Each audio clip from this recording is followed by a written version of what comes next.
ஒருவன் முதலாளி, உலகில் மற்றவன் தொழிலாளி. விதியை நினைப்பவன் ஏமாளி, அதை வென்று முடிப்பவன் அறிவாளி. ஒருவன் முதலாளி, உலகில் மற்றவன் தொழிலாளி.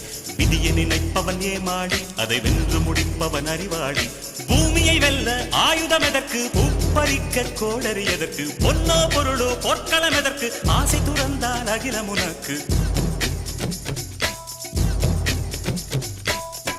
ஒருவன் முதலாளி, உலகில் மற்றவன் தொழிலாளி. விதியை நினைப்பவன் ஏமாளி, அதை வென்று முடிப்பவன் அறிவாளி.